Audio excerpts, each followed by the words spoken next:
आज है 6 मई, world ankylosing spondylitis day. और आज मैं आपको एंकिलोजिंग स्पॉन्डिलाइटिस बीमारी के बारे में जानकारी देने वाली हूँ।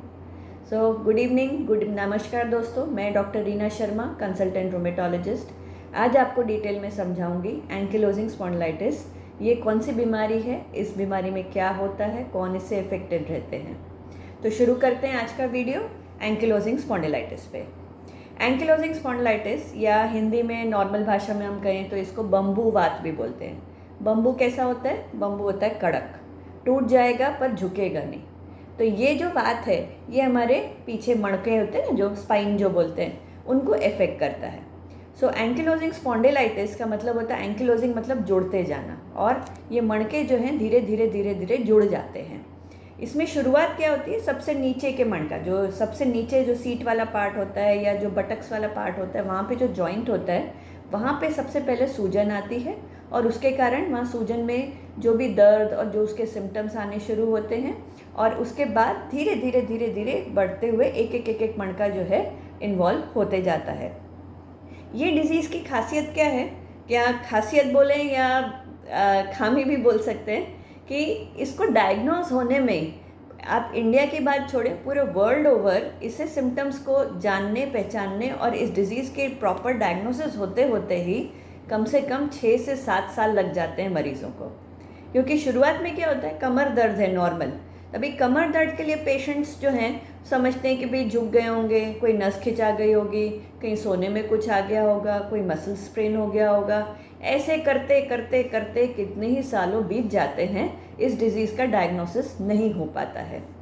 पर जो काम की बात है, कुछ वेरी स्पेसिफिक पॉइंट्स हैं इस टाइप के कमर दर्द के, जिसको हम जान के, कुछ हमारे स्पेसिफिक क्वेश्चंस होते हैं जिसको हम पेशेंट को पूछते हैं और हमको तुरंत समझ में आ जाता है कि नहीं, ये नॉर्मल कमर दर्द नहीं है।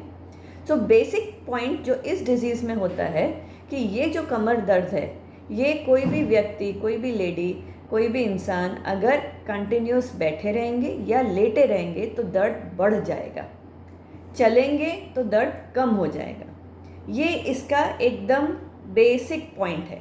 कोई भी और डिज़ीज़ होगी, कोई भी कमर की प्रॉब्लम, कोई नस दबने की प्रॉब्लम, कोई मसल्स की प्रॉब्लम कमर की होगी, तो वो दर्द हमेशा, जब भी आदमी काम करेगा तो वो दर्द बढ़ेगा।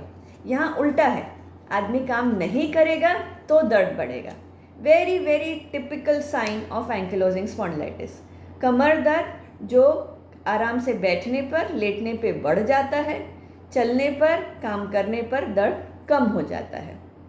इसके जो टिपिकल पेशेंट्स जो हमारे पास आते हैं ना, वो सुबह उठने में उनको दिक्कत होती है। मतलब रात का टाइम है जब आप 6 से 7 घंटे एक पोजीशन में रहते हैं, लेटे रहते हैं, तो कई बार तो ऐसा होता है पेशेंट्स की 2-3 बजे रात को नींद खुल जाती है, करवट बदलने में भी मुश्किल होने लगती है उनको।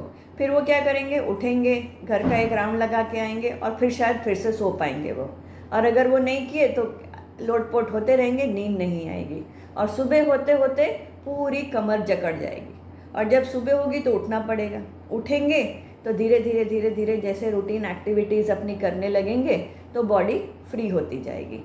और ये टिपिकल सिम्टम है एंकिलोजिंग स्पॉन्डिलाइटिस का, कि कमर का दर्द जो मॉर्निंग में हो रहा है और विथ एक्टिविटी ये दर्द जो है कम होते जाता है। हाँ, फिर शाम ढलते ढलते फिर दर्द बढ़ सकता है, क्योंकि अगेन तब तक आपका काम का पीरियड ख़त्म हो गया, आप फिर आराम वाले मोड में आ जाते हैं। कई बार तो ऐसा होता है कि पेशेंट संडे को भी, सपोज छुट्टी का दिन है, दोपहर को भी सो लिए, तो 4-5 बजे भी सो के उठेंगे तो भी कमर में जकड़न सी महसूस होने लगती है। सो एनी टाइम जब पेशेंट इनएक्टिव रहता है और उसके बाद जब मूवमेंट की कोशिश करते हैं तो उस समय बॉडी में रेजिस्टेंस आ जाता है, कमर जकड़ा जाती है, और जैसे जैसे उस रेजिस्टेंस को ओवरकम करते करते आगे बढ़ेंगे, बॉडी फ्री होती जाती है। और शुरुआत होती है सबसे नीचे, और धीरे धीरे धीरे धीरे धीरे धीरे सब मणके इन्वॉल्व होते हैं। धीरे धीरे का अगेन मतलब मैं आप समझाती हूँ। इसमें डिज़ीज़ जो है हफ्ते महीने में नहीं बढ़ती, इस डिज़ीज़ को प्रोग्रेस होने में लगते हैं सालों। आज जो हमने कोई चेंज देखा बॉडी में, किसी के कोई सिम्टम आए, उसका अगला सिम्टम हो सकता है 5 साल 6 साल बाद दिखे। तो डिज़ीज़ इतनी स्लो प्रोग्रेसिव होने के कारण भी, जो मैंने सबसे पहले बात कही थी आपको कि इसको डायग्नोज होने में 6-7 साल लग जाते हैं, यही गड़बड़ हो जाती है कि पेशेंट्स भटकते रह जाते हैं, क्योंकि सिम्टम्स जो हैं बहुत स्लोली प्रोग्रेस होते हैं और पेशेंट धीरे धीरे धीरे कई बार उस चीज़ को अडेप्ट कर लेते हैं। उनको लगता है ये तो मेरी बॉडी के लिए नॉर्मल है। ठंड आती है तो दर्द बढ़ जाता है, बारिश होती है तो दर्द बढ़ जाता है, गर्मियाँ होती हैं तो ठीक हो जाते हैं, मूवमेंट करेंगे तो ठीक। वो अपनी बॉडी को, अपनी दिनचर्या को अपने बॉडी के हिसाब से ढालते जाते हैं और वो डॉक्टर की सलाह लेने में पीछे रह जाते हैं।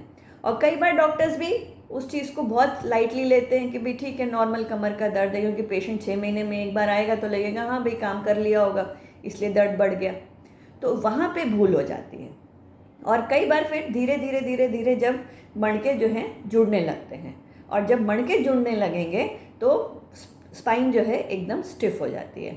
सपोज़ गर्दन के यहाँ की अगर स्पाइन स्टिफ हो गई तो अगर मुझे यहाँ पे देखना है स्क्रीन में तो मेरी गर्दन नहीं घूमेगी, मुझे पूरा ऐसे घूम के देखना पड़ेगा। मुझे ऊपर देखना है तो शायद मैं गर्दन पूरी ऊपर ना कर पाऊँ, या मुझे नीचे से कुछ सामान उठाना है तो मुझे बैठना पड़ेगा, कमर झुकेगी नहीं और फिर मुझे कुछ सामान उठाना पड़ेगा। तो ऐसे करते करते बॉडी में स्टिफनेस आ जाती है। दूसरा पेशेंट्स क्या बताते हैं जो आप भी ध्यान रख सकते हैं कि पहले तो वो एक तकिया लेके सोते थे and they were sleeping comfortably, फिर गर्दन में थोड़ा दर्द आने लग गया, फिर उनको लगा शायद 2 तकिए ले लूँ तो शायद आराम से सो पाएँ, तो 2 तकिए लेने लगते हैं। फिर कुछ सालों बाद लगेगा यार ये तकिया भी मुझे कम पड़ रहा है, तो 3 तकिए की नौबत आ जाती है। तो ऐसे करते करते जो गर्दन का मूवमेंट, जो स्टिफनेस जो है वो बढ़ती जाती है, मूवमेंट कम होता जाता है। और एक टाइम ऐसा आएगा एडवांस डिजीज़ में कि इंसान को बैठे बैठे सोना पड़ता है, वो लेट ही नहीं पाते, क्योंकि गर्दन जो है आपके पलंग पे टच ही नहीं होगी। चाहे मोटे से मोटा भी तकिया रख लें, गर्दन का भाग थोड़ा सा ऊंचा रह जाता है। तो इस तरीके से ये डिज़ीज़ सालों में प्रोग्रेस करती है। And this is most important कि आप इस चीज़ को रियलाइज़ करें कि आपका पेन किस पैटर्न में है, काम करने से बढ़ रहा है कि काम करने से कम हो रहा है। इसी बेसिस पे आप डिसाइड कर पाएंगे कि अगर आपको कमर दर्द है तो ये सिम्टम कहीं एंकिलोजिंग स्पॉन्डिलाइटिस का तो नहीं है। दूसरी बात, ये डिज़ीज़ कभी कभी हेरिडिटरी होती है, मतलब वंशागत। फैमिली में आगे की 1-2 पीढ़ी में कहीं किसी को रहा होगा, फिर अगली पीढ़ी में आया, फिर अगली पीढ़ी में आया, ऐसे अलग अलग जनरेशन्स में किसी को आए किसी को नहीं आए, पर ये हेरिडिटरी हो सकती है। और इसमें जो एक पर्टिकुलर जीन होता है जो हम कभी कभी टेस्ट कराते हैं, इसको हम बोलते हैं HLA-B27। ये एक जीन है जो इस डिज़ीज़ के साथ में एसोसिएटेड रहता है। और HLA-B27 पॉजिटिव जो पेशेंट्स होते हैं उनको अगर ये सिम्टम्स आ रहे हैं तो ज़्यादा चांसेस हैं कि इनको ये एंकिलोजिंग स्पॉन्डिलाइटिस का गठिया होगा। But at the same time ये बात ध्यान रखने की है कि HLA-B27 अकेला पॉजिटिव का मतलब नहीं है कि आपको गठिया है। कई बार नॉर्मल लोगों में भी HLA-B27 पॉजिटिव होता है। कई बार ऐसा होता है कि फैमिली में अगर किसी को 4 लोग भाई बहन हैं, 2 को गठिया का असर आया, 2 को नहीं आया, पर चारों का ब्लड टेस्ट कराएंगे HLA-B27 चारों का पॉजिटिव है। तो HLA-B27 पॉजिटिव अकेले होना का मतलब ये नहीं कि आपको डिजीज़ है। HLA-B27 पॉजिटिव के साथ में अगर आपको डिजीज़ के सिम्टम हैं तब जाके ये पूरा आपका स्पेक्ट्रम बनता है एंकिलोजिंग स्पॉन्डिलाइटिस का। दूसरी बात, फैमिली में ये फीमेल्स को कम इफ़ेक्ट करता है, मेल्स को ये डिज़ीज़ ज़्यादा इफ़ेक्ट करती है। बाकी सारे जितने भी गठिया है ना, मोस्टली ये फीमेल्स को ज़्यादा इफ़ेक्ट करते हैं। यही एक ऐसा गठिया है जो फीमेल्स को कम इफ़ेक्ट करता है। हमारे यहाँ क्लिनिक में अगर हम देखें तो 10 एंकिलोजिंग स्पॉन्डिलाइटिस के पेशेंट में अगर हम देखेंगे तो 9 पेशेंट्स मेल्स होते हैं और एक ही फीमेल ऐसी होगी जिसको एंकिलोजिंग स्पॉन्डिलाइटिस होगा। सो 9:1 का रेशियो है मेल टू फीमेल में। सो ये भी बात ध्यान रखने की कि लेडीज़ में अगर कमर दर्द है तो थोड़ा हमको ज़्यादा दिमाग लगा के सोचना पड़ेगा कि ये एंकिलोजिंग स्पॉन्डिलाइटिस है या कुछ और प्रॉब्लम है। अब एंकिलोजिंग स्पॉन्डिलाइटिस के साथ में ये कमर दर्द, गर्दन दर्द, ये सब की तो बात हुई हमारी। इसके अलावा और क्या क्या सिम्टम्स हो सकते हैं? अभी मेरे पास पेशेंट आते हैं, कई ऑफ्थेल्मोलॉजिस्ट, आँख के डॉक्टर मेरे पास पेशेंट रेफ़र करते हैं कि भाई इस पेशेंट को आँख में प्रॉब्लम है, आप ज़रा रूल आउट करो, इनको कोई गठिया तो नहीं है। और कई बार हमने मार्क किया है कि आँख की प्रॉब्लम इस एंकिलोजिंग स्पॉन्डिलाइटिस गठिया से एसोसिएटेड रहती है। आँख की प्रॉब्लम को हम बोलते हैं यूवियाइटिस या आइराइडोसाइक्लाइटिस। इसमें आँख लाल हो जाती है, दुखने लगती है, लाइट बर्दाश्त नहीं होती है और इट इज़ काइंड ऑफ आँख के वालों के लिए इमरजेंसी है कि आपको तुरंत आँख के डॉक्टर को दिखाना पड़ेगा, नहीं तो आपका विजन भी जा सकता है। सो अगर कोई कमर दर्द का पेशेंट विद आँख की प्रॉब्लम ऐसे आता है तो ये दोनों कनेक्टेड हो सकते हैं। सेकेंड, इसमें एसोसिएटेड होता है कई बार स्किन की प्रॉब्लम। इसमें हम यहाँ पे खरजुआ बोलते हैं या सोरियासिस बोल के एक स्किन प्रॉब्लम होती है जो भी इस आर्थराइटिस के साथ में एसोसिएटेड होती है। तो कई बार ऐसा होता है कि अगेन स्किन के डॉक्टर हमारे पास पेशेंट्स रेफ़र करते हैं कि इनको स्किन प्रॉब्लम है और अब इनको कमर दर्द की प्रॉब्लम शुरू हुई है, ज़रा आप देख लो। सो लॉट ऑफ वेरिएशंस, ठीक है, इसमें स्किन और आँख। अब तीसरा अगर मैं बात करूँ तो इंटेस्टाइन, तो आंतड़े में भी सूजन आती है या उसमें अल्सर बन सकते हैं और पेशेंट्स को क्या होगा, कभी डायरिया हो रहा है, कभी कॉन्स्टिपेशन हो रहा है, ऐसे अलग अलग सिम्टम्स पेट से रिलेटेड, नहीं तो सिंपल कुछ नहीं तो गैस की ही प्रॉब्लम रहेगी। और कई बार पेशेंट्स ये हमको बोलते भी हैं कि पेट साफ हो जाता है तो कमर का दर्द भी कम हो जाता है, पेट हल्का हो गया तो वी आर कंफर्टेबल। तो डेफिनेटली पेट का और इस वाले आर्थराइटिस का कनेक्शन होता है। सो ये कुछ सिम्टम्स एसोसिएटेड दूसरे सिस्टम्स के हैं, आँख में, स्किन में, आंतड़े में, जिसकी वजह से ये कमर का प्रॉब्लम जो है एसोसिएटेड इसके साथ में रहेगा। तो what is important to understand here is कि ये मल्टी सिस्टम डिसऑर्डर है, ठीक है।